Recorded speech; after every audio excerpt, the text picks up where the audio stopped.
Mungkin kita tidak asing lagi dengan kata atau pepatah orang tua yang disampaikan kepada anak cucu mereka.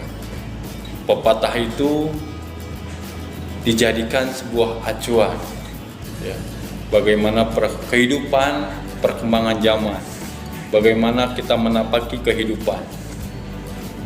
Biasanya orang tua sudah memikirkan terlebih dahulu, sudah melihat terlebih dahulu apa yang akan terjadi sebelum dia memberikan wejangan atau sebelum memberikan pepatah. Ini selaras dengan keadaan zaman saat ini.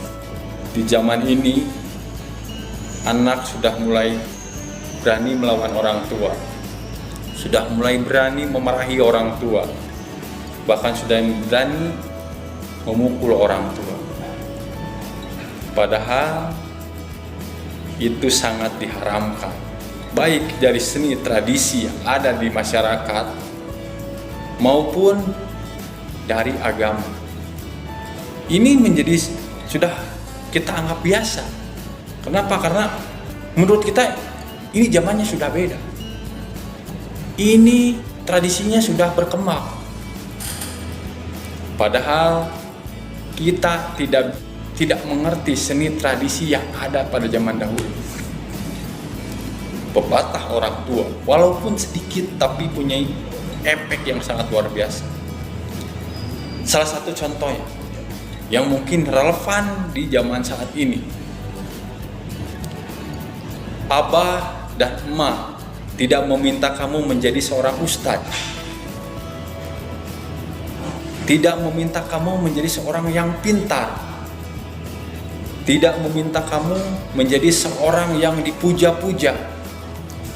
Itu jalan kamu, itu hak dan tanggung jawab kamu. Tapi jangan berhenti untuk mengaji, jangan berhenti untuk menuntut ilmu, agar kamu tidak lupa diri dan tidak lupa dengan Tuhan kamu.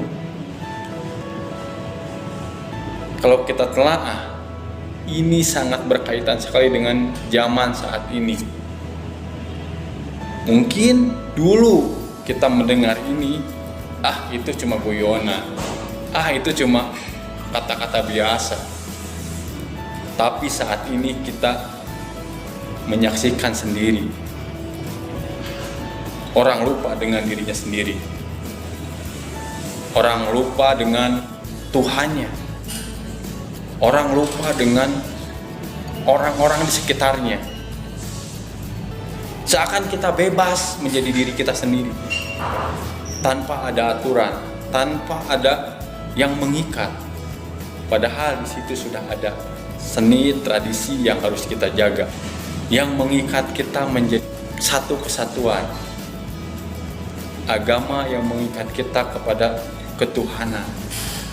Dan itu sekarang sudah banyak dilanggar, sudah banyak dianggap biasa.